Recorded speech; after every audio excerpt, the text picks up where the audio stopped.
the Mazda 6 is an ugly duckling of the entire lineup. I'm not saying this car is ugly. It's just, it's a very underrated car. And they decided to go all out for the final years of the Mazda 6, where they had a carbon edition and they also had this. This is the signature Mazda 6. It is the most luxurious flagship of Mazda sedans. And I will tell you, this is a really nice car. And now you can really pick these things up in the mid $20,000 range in the used market, as since they discontinued in 2021. You're watching the 2021 Mazda 6 Signature. My name is Sebastian, and we're gonna check it out. Let's get to it.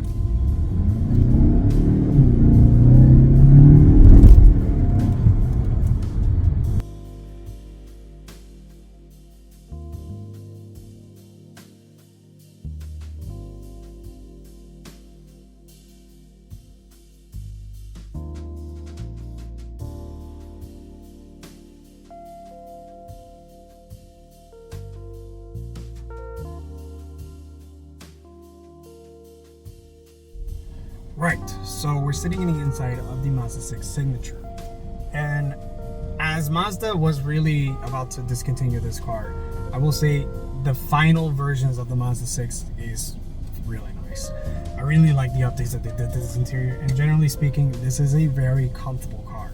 Now, of course, the upgrades that they've done, Napa leather seats, you have the options of different colors. Of course, there was a Signature. The Signature had red leather seats. The Carbon Edition had red leather seats. The Signature had the option of black, dark brown, and even this white interior. And I will say, I'm not a fan of white interiors, but the contrast inside here is really nice. I just wouldn't personally own one, simply because it will get dirty very quickly. Especially this material right here, where it feels amazing and it looks beautiful. And I know in the pictures it's gonna look nice, but this will stain very freaking easily. And that's a problem. But anyways, I mean, to each their own.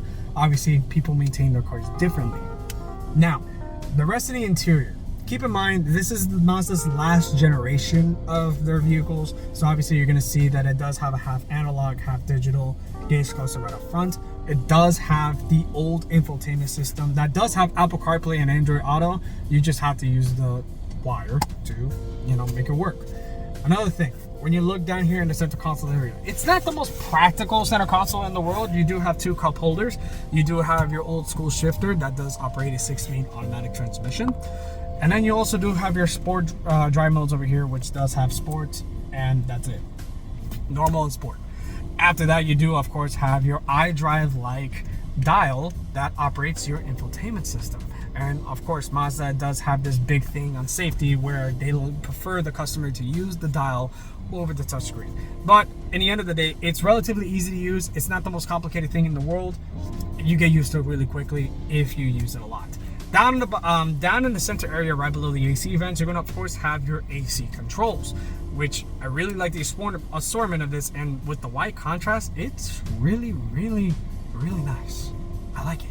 Anyways, talking about it, you do have ventilated seats, which was the first ever that Mazda's ever done. The Mazda 6 was the one that introduced ventilated seats into the lineup. Heated seats, heated steering wheel, and of course your standard dual zone climate control. Your reverse cameras. It's not good at all whatsoever, but it works. The resolution is absolutely garbage, but it works. And the one benefit that you do have is you do have a 360 camera. Now, when you go into reverse, I don't know why the reverse camera doesn't show the 360 view. I think it's kind of silly. There you go. Actually, no, you press a button and then there you go. You actually have it work and you can actually have a 360 view. Never mind. But you do have a 360 camera. The resolutions is absolute dog shit. I'm just going to be very blunt with that. But it's there. Mazda has improved their camera quality by a lot. Now, up top, you're gonna also have the introduction of Mazda's black headliner. This was something that Mazda really introduced, and they really went all out for the Mazda 6. The same goes for the CX-9 that was there at the time. Actually, I'm sorry, the CX-9 was the one that had the black headliner stuff and whatnot. But the Mazda 6 was introduced with the black headliner for the Signature, as well as, I believe, the Carbon Edition. I'm not sure. But it's very simple up here. Of course, you do have your standard sunroof like every other Mazda at the time. It's a standard sunroof, never had a panoramic sunroof. It would have been nice if they had a panoramic sunroof, but that wasn't introduced until literally just a year ago with the CX-50. Anyways, the resident interior, you're gonna really like this interior. Obviously, it's not gonna be the prettiest interior that you may see, but to each their own. It just depends on what you want. But this is generally one of the nicest interiors, in my opinion, comparing to the Camry, comparing to the Accord, even the new generations of the Camry and Accord. I still think this interior aged freaking amazing comparing to other mid-size sedans out there. But with that said, we have to check the back seats, so let's go check that out really quick. Right, so now I'm sitting in the back seat of the Mazda 6. And this is where the Honda Accord and the Toyota Camry really shine. The back seat space in the Mazda 6 is not the biggest in the world. And I will be honest with you, it's tight back here. Now, granted, I could fold my knees in, but my knees are going to be hitting the seat. I can fold them out, and I could be perfectly fine. And I would feel okay back here, but it's definitely more claustrophobic in the back seat area comparing to the Camry and the Accord. Now, when it comes to headroom, I have about a couple inches of legroom to maybe an inch. That's about it. It's not that big. It's not that much legroom, headroom in here. If you were taller than 6 feet, you'd struggle back here for sure. But if you're 6 feet and under, you can fit perfectly fine in here. This is behind myself in the seating position, and I like to sit like an idiot. So yes, the space is definitely going to be a little bit tight. However, it's not going to be the end of the world where it's like I'm very claustrophobic. It's not as bad as some other competitors, at least at the time. But I will say this is definitely tighter than the Honda Accord, especially the Accord. That thing is huge. And the Toyota Camry. Now, when you get back here, you're going to also have a central armrest that you can actually have a little center console where you can actually charge your phones and stuff. I really like how this thing is set up. And one luxurious feature, you have heated rear seats. So if you really want to toast your ass, you're more than able to do so. And one other thing, this is not automatic windows. That was a fail. Let's go check out the trunk, and let's go check out the motor of the Mazda 6. Trunk space on the Mazda 6 is going to run you close to 15 cubic feet of space. Now, if you're going to compare this to the Honda Accord, you're going to be disappointed as this trunk is smaller. However, if you do need to accommodate some more space inside the Mazda 6, you can always fold down the seats and you can accommodate some more space if you so need to. Powering the Mazda 6 Signature specifically is going to be a 2.5 liter turbocharged 4-cylinder. This engine was introduced back in 2018 with the CX-9's introduction, and this engine is now broadly used for all the rest of the lineup. This engine produced 250 horsepower and 310 pound-feet of torque, specifically on the Mazda 6. The power has bumped up ever since then. However, if you do want that power, you do need to put premium fuel. If you choose to put regular, it will reduce the power down. This is all going to be mated to a 6-speed automatic only via the front wheels. So you will be spinning tires like crazy if you decide to do a 0 to 60. Right, so now we're taking off in the Mazda 6. I'm gonna just say this little personal story. I had a family member that used to own one of these, exactly like this one. The only difference was it had the dark brown Napa leather seats. This one has the white one. So this is kind of giving me a little bit of a throwback when I had to drive this car a couple times out of my life. And I've always had a little heart with these Mazda 6, especially the ones with the turbos. And man, this is such an underrated car, dude. Like, I can't tell you how good this thing is. It rides good. It has independent suspension. It does have a multi-link rear in the back. I believe so. I will put it in the screen to see what type of suspension this thing has. But it also has the new Skyactiv turbo motor.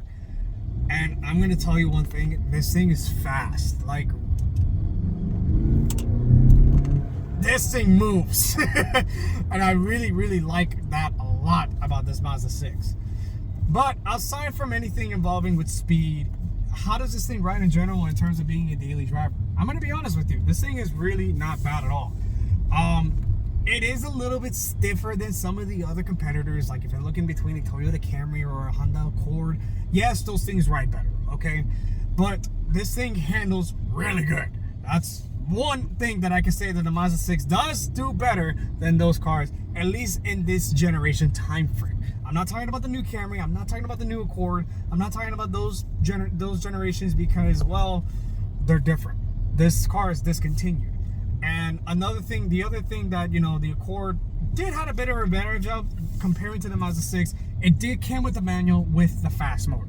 The Accord is ridiculously fast. I have driven the Accord with the 2-liter turbo, and yes, it's faster than this car. That thing is stupid fast. But if you really don't need that speed, nor you could afford that speed, these things are becoming relatively affordable. Like this particular one, you could find a Mazda 6 Signature between $20,000 to the high 20s.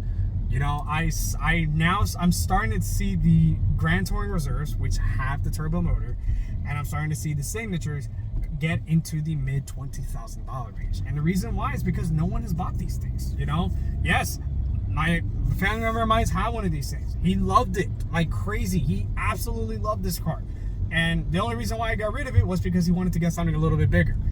And that's the only reason why he got rid of this car. But other than that, he really liked this thing.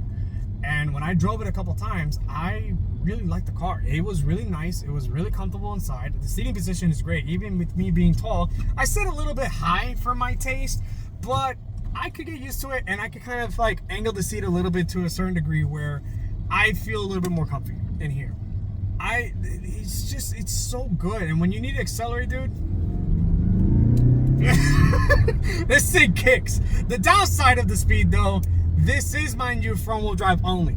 The Mazda 3 has the advantage of all-wheel drive, which is why I like the Mazda 3 more, because that sucker grips. This, it does grip at a higher speed, but if you decide to do this at a dig, holy crap, you're going to spin. And that is something that I will have to be honest, that's the downside of the Mazda 6. It will spin like crazy. And that's another downside that the Honda Accord has. If you get the 2-liter turbo, holy crap, you're going to spin like crazy. However, for this being in the mid $20,000 range now, this is a relatively affordable car. And the interior, it really doesn't feel cheap inside. So I'm going to close this up. I wanted to just kind of drive this up a little bit, and I wanted to show you a little bit things in here and there in this nature.